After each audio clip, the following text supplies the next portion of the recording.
Hello everyone, welcome to our channel Kundan 247। तो फिर से मैं आप सभी का स्वागत करता हूं आपके अपने प्यारे यूट्यूब चैनल कुंदन 247 पर। तो मैं आज से फिर से लेकर के हाजिर हूं आप सभी के लिए क्लास 10th संस्कृत अध्याय नंबर 11वां, जिसका नाम है व्याघ्रपथिक कथा। आप सभी जानते हैं कि आप सभी के बिहार बोर्ड एग्जामिनेशन में जो बुक्स पूछे जाते हैं उसका नाम है, बुक्स से जो क्वेश्चंस पूछे जाते हैं उसका नाम है पीयूषम। इसके 11वें नंबर अध्याय को आज हम लोग सीखेंगे। आज मैं आप सभी को बताने वाला हूँ, जिस कथा का नाम है व्याघ्रपथिक कथा, यानी इसमें बाघ और एक पथिक की कहानी बताई गई है। इसके बारे में हम आज के वीडियो में डिटेल्स में जानेंगे, आप सभी को बताएंगे। तो चलिए एक बार पाठ परिचय देखते हैं, फिर आगे बढ़ते हैं हम सेशन को लेकर के। देखिए क्या बताया गया है कि इस पाठ में यह कथा जो है नारायण पंडित रचित प्रसिद्ध नीति कथा ग्रंथ हितोपदेश के प्रथम भाग मित्र लाभ से संकलित है। इस कथा में लोभाविष्ट व्यक्ति की दुर्दशा का निरूपण किया गया है। इस पाठ में लोभ से जो आकृष्ट व्यक्ति है उसकी दुर्दशा का निरूपण किया गया है। आज के समाज में छल छदम का वातावरण विद्यमान है, और आज के समाज में जो है छल छदम का वातावरण विद्यमान है, जहां अल्प वस्तु के लोभ से आकृष्ट होकर प्राण और सम्मान से वंचित हो जाते हैं। जिससे क्या होता है कि थोड़ी सी भी वस्तु की लोभ में आकर लोग और प्राणों की बाजी लगा देते हैं, सम्मान से वंचित हो जाते हैं। यह उपदेश इस कथा से मिलता है कि वंचकों के चक्कर में ना पड़े। इस कथा से यह जानकारी मिलती है कि वंचकों यानी कि बोलने वालों जो झूठ फरे इधर उधर की बातें ज़्यादा करते हैं उनके चक्कर में ना पड़े, ना तो हमेशा आपका नुकसान होगा। चलिए संस्कृत में समझाते हैं और फिर इसका हिंदी मीनिंग लिखाते हैं।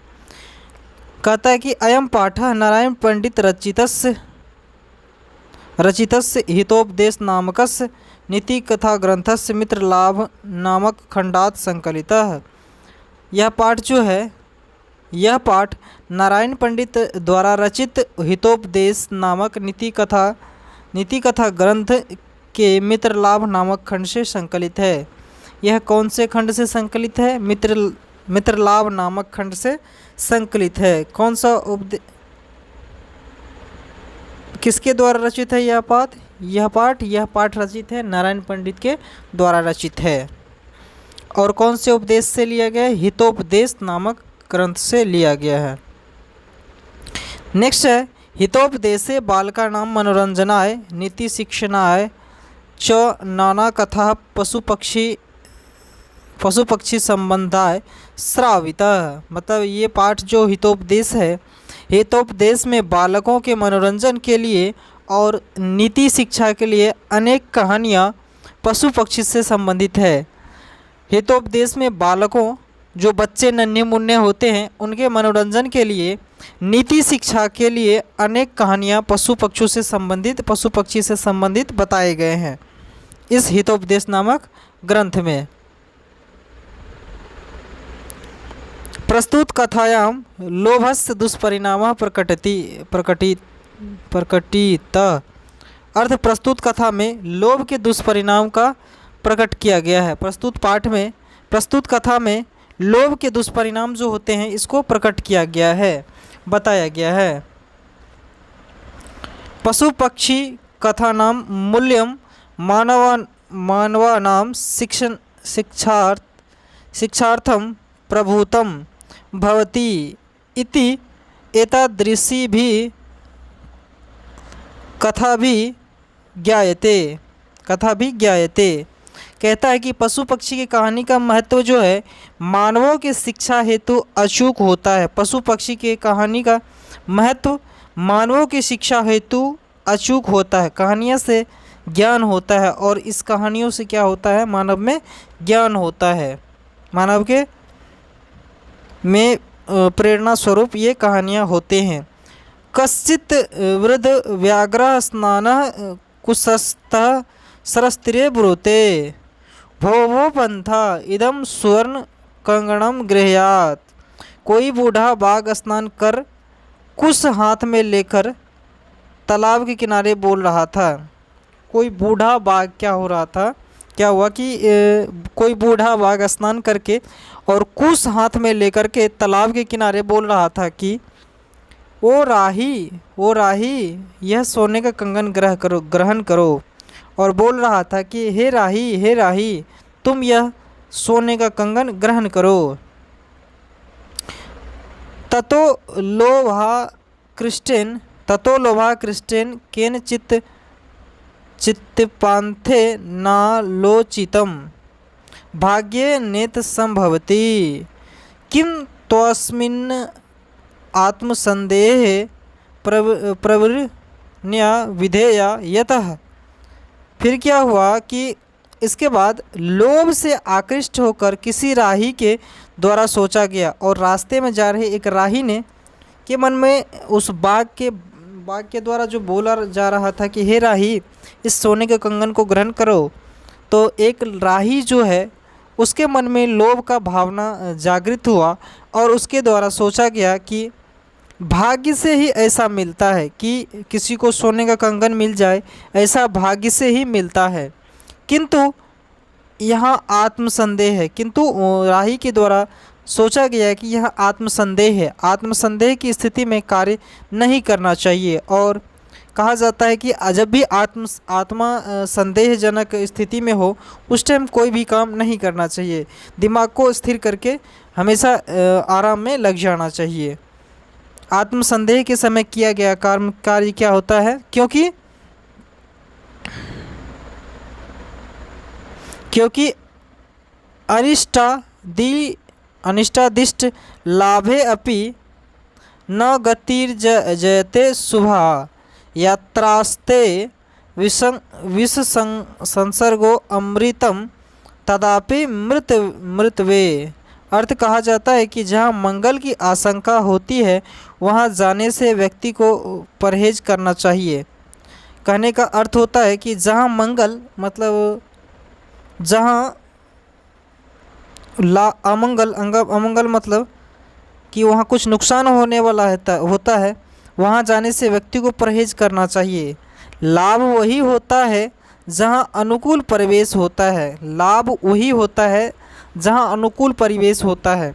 व्यक्ति यदि लाभ प्राप्त करना चाहे तो वह अपने अनुकूल परिवेश में ही रह के लाभ प्राप्त कर सकता है, क्योंकि विषयुक्त अमृत पीने से भी मृत्यु हो जाती है, मृत्यु प्राप्त होती है। क्योंकि कभी कभी क्या होता है ना कि यदि आपको विषयुक्त अमृत भी पिला दिया जाए तो उस टाइम भी आपकी मृत्यु हो सकती है, जानलेवा हो सकता है। विषयुक्त अमृत भी कभी कभी जानलेवा हो सकता है। किंतु सर्वत्र थार्जने प्रवृत्तः संदेह एव तन्नि निरूपयामि तावत् प्रकाशम ब्रूते एक कुत्र एव कंगणम। अर्थ, लेकिन हर जगह धन प्राप्ति की इच्छा करना अच्छा नहीं होता। लेकिन क्या होता है कि हर जगह कहीं भी जहाँ लगता है कि हम यहाँ नहीं पैसा हमें मिल सकता, धन की प्राप्ति नहीं हो सकती है, फिर भी आदमी को उस टाइम उस जगह पे ज़्यादा दिमाग नहीं लगाना चाहिए, क्योंकि उस समय ज़्यादा दिमाग लगाना अच्छा नहीं होता है। इसलिए तब विचार लेता हूँ सुनकर कहता है, कहाँ है तुम्हारा कंगन। और राही के द्वारा उस बाघ को कहा जाता है कि हे बाघ, कहाँ है तुम्हारा कंगन। व्याघ्रो हस्तम परसाय दर्शयति, बाघ हाथ फैलाकर दिखा देता है, बाघ जो है हाथ फैलाकर दिखा देता है कि देखो। पंथो अवदत कथम मरात्मके त्वयि विश्वास। पथिक ने पूछा, तुम हिंसक पर कैसे विश्वास किया जाए। और उस पथिक के द्वारा, राही के द्वारा बोला गया उस बाघ को कि तुम जैसे नासी प्राणी और हिंसक प्राणी पे हम किस प्रकार से विश्वास करें, ऐसा तुम में क्या खूबी है। व्याघ्रम उवाच शृणु पंथा प्रागेव यौवन दशायाम अति दुर्वेति आसम बाघ के द्वारा कहा जा गया कि बाघ ने कहा कि हे पथिक सुनो, पहले युवावस्था में मैं अत्यंत दुराचारी था। पहले जब युवा काल था, युवा काल में मैं अपने युवा काल में मतलब जिस टाइम मैं जवान था उस टाइम मैं अत्यंत दुराचारी था। अनेक गो मानुषाणां वर्धान में पुत्रा मृता दाराश्च वंशहीनम। अर्थ कहता है कि अनेक गायों तथा मनुष्यों के मारने से मेरे पुत्र और पत्नी की मृत्यु हो गई और मैं वंशहीन हो गया। मैं अपने युवा काल में क्या था कि मैं बहुत हिंसक प्रवृत्ति का था और उस टाइम मैंने अनेक गायों तथा मनुष्यों को मारे, जिससे क्या हुआ कि मेरी पत्नी और मेरे पुत्र की मृत्यु हो गया और मैं क्या हुआ कि वंशहीन हो गया। बाघ के द्वारा ऐसा बताया गया। ततः केन चिद धार्मिके न हमादिष्ट दान धर्मादिम चारुद्भवन। इसके बाद धर्मात्मा ने मुझे उपदेश दिया आप दान और धर्म आदि करो। उसके बाद क्या हुआ, जैसे ही मैं वंशहीन हो गया और मानवों को नुकसान करके, जानवरों को नुकसान करके मैं वंशहीन हो गया, तो मुझे धर्मात्मा के द्वारा उपदेश दिया गया कि तुम दान और धर्म आदि करो। बाघ के द्वारा ऐसा बताया गया। तदुपदेश दीदान मीनः नीमहं स्नानशीलो दत्ता वृद्धो गलितन खदंतो कथम न विश्वास भूमि मया च धर्मशास्त्राण्यधीतानि शृणु। फिर क्या हुआ कि उसके उपदेश से मैं इस समय स्नानशील दानी हूँ तथा बूढ़ा और दंतविहीन हूँ, फिर कैसे विश्वास पात्र नहीं हूँ। मेरे द्वारा धर्मशास्त्र भी पढ़ा गया है। फिर क्या हुआ कि मैं उस धर्मात्मा के उपदेश से इस टाइम जो मैं यहाँ बैठा हूँ, बाघ के द्वारा बताया गया कि जो मैं जिस पोजीशन में मैं यहाँ अभी बैठा हुआ हूँ, धर्मात्मा के उपदेश के द्वारा मैं अभी दानी और दंतविहीन हूँ, बूढ़ा और दंतविहीन हूँ, फिर कैसे मैं विश्वास के योग्य नहीं हूँ, विश्वास के लायक नहीं हूँ। मेरे द्वारा धर्मशास्त्र भी पढ़ा गया है और मेरे द्वारा धर्मशास्त्र भी पढ़ा गया है। तुम सुनो, दरिंदा भर कौन्ते माँ प्रायच्छस्वेरे धनम व्याधितस्योषधम पथ्यम निरुजस्य किमौषधे। कहता है कि हे कुंती पुत्र, गरीबों को धन दो, धनवानों को धन मत दो। और मेरे द्वारा जो धर्म उपदेश पढ़ा गया उसमें कहा मैंने पढ़ा कि गरीबों को धन दो, धनवानों को धन मत दो। रोगी को दवा की ज़रूरत होती है, निरोगी को दवा की कोई ज़रूरत नहीं होती है। तो दवा की जो ज़रूरत होती है वह रोगी प्राणी को, रोगी मनुष्य को, ना कि किसी निरोगी यानी स्वस्थ व्यक्ति को दवा की कोई ज़रूरत नहीं होती है। अन्य च और दूसरी बात यह है कि दातव्यमिति यद्दानम दीयते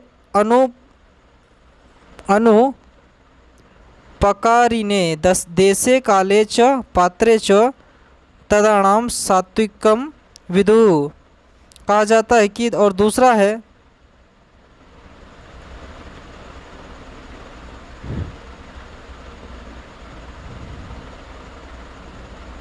अर्थ दान देना चाहिए, दान उसी को देना चाहिए जिससे कोई उपकार नहीं करना हो, और उसी व्यक्ति को दान देना चाहिए जिसे कोई उपकार न करना हो। उचित जगह, उपयुक्त समय और उपयुक्त व्यक्ति को ही दिया हुआ दान सेवक दान होता है, और उचित व्यक्ति को दिया हुआ दान ही सेवक दान होता है। तदत्र सारस स्नात्वा स्वर्ण कंगणम गृह्यान। अर्थ तुम यहाँ तालाब में स्नान करके सोने का कंगन ले लो। अतः तुम ये जो मेरे हाथ में स्वर्ण है, तुम पास में जो मेरे पास तालाब है, बगल में मेरे पास तालाब है, उसमें स्नान करके ये कंगन तुम ले लो। बाघ के द्वारा ऐसा बताया गया। ततो यावदसो तद्वचः प्रतीतो लोभात्सरः स्नातम प्रविशति। तावन महापके निमग्न पालयति या पालयतु मक्षमः। उसके बाद उसकी बातों पर विश्वास करके ज्यों ही लोभ से तालाब में स्नान करने के लिए प्रविष्ट हुआ, त्यों ही गहरे कीचड़ में डूब गया और भागने में असमर्थ हो गया। फिर क्या हुआ, उस राही ने उस बूढ़े दुराचारी बाघ के द्वारा जो लोभ देकर फंसाया गया, लोभ में फंसकर उन्होंने क्या किया कि तालाब में कूद गया और स्नान करना प्रारंभ किया। जैसे स्नान करने की कोशिश किया, वह एक गीले में कीचड़ में डूब गया और भागने में असमर्थ हो गया, यानी वह वहाँ से भाग नहीं पाया। पकम पतितम पंके पतितम दृष्ट्वा व्याघ्रो अवदत् अह महापके पतिता असि अस्त तत्वा मुथ्या पयामी। उसके कीचड़ में फंसा देखकर बाघ बोला, अरे अरे अरे रे, तुम गहरे कीचड़ में फंस गए हो।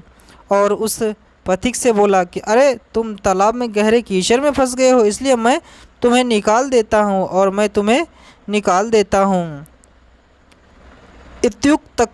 इत्युक्त्वा स्ने रूप गम्या तेन व्याघ्रेण धृता सह पंथो चिंतयति। यह कहकर धीरे धीरे उसके निकट जाकर उस बाघ ने उस पथिक को पकड़ लिया। उस पथिक ने सोचा, और ऐसा ही कहते देख बाघ ने उसके पास, पथिक के पास तालाब में गया और पथिक को पकड़ लिया। और उस पथिक ने सोचा, अवशेषेन्द्रिया चिताणाम हस्ति स्नानामिव क्रियाम दुर्भाग्य भरन प्रायो ज्ञानम भारह क्रियम बिना। जिस व्यक्ति की इंद्रियां और मन अपने वश में नहीं हो, उसकी सारी क्रियाएं हाथी के स्नान के समान है। जिस प्रकार बंध्या स्त्री का पालन पोषण बेकार है, उसी प्रकार क्रिया के बिना ज्ञान भार स्वरूप है। उसी प्रकार से क्रिया के बिना क्या है, ज्ञान भार स्वरूप है। इति चिंतयो अन्नवासो व्याघ्रेण व्यापादितः खादितस्य अत उच्यते। ऐसा सोचा हुआ पथिक बाघ से पकड़ा गया और खा लिया गया। और क्या हुआ कि इस प्रकार से बाघ ने जो है उस पथिक को मार के खा गया। इसलिए कहा जाता है कि कंगनस्य तु लोभने मग्न पंके सुदुस्तरे वृद्ध व्याघ्रेण संप्राप्त पथिक स मृतो यथा। जिस प्रकार कंगन के लोभ में पथिक गहरे कीचड़ में फंस गया तथा बूढ़े बाघ के द्वारा पकड़ मार दिया गया, उसी प्रकार से आपने देखा कि किस प्रकार से बिना किसी मतलब के व्यक्ति पे लोभ कर विश्वास करना और उसके बातों से लोभ में आने से पूरा का पूरा उस पथिक का नुकसान हुआ और उस पथिक ने जान को गंवा बैठे। तो इस प्रकार से मेरे प्यारे साथियों, किसी भी अनजान व्यक्ति पे विश्वास करना अभी के टाइम में या कभी भी बहुत ही मुश्किलदायक होता है। Thanks for watching video till then. यदि वीडियो के अंत तक बने रहने के लिए आप सभी का धन्यवाद। इसी तरह के और वीडियो प्राप्त करने के लिए आप हमारे चैनल को सब्सक्राइब कर सकते हैं। दोस्तों, वीडियो को शेयर कर दीजिएगा और सब्सक्राइब करने के बाद बेल आइकन को प्रेस करके ऑल क्रिएट कर लीजिएगा। वीडियो को लाइक करके अपने दोस्तों में शेयर कर दीजिएगा। मिलते हैं नेक्स्ट वीडियो में, तब तक के लिए धन्यवाद। बाय बाय, टेक केयर, जय हिंद।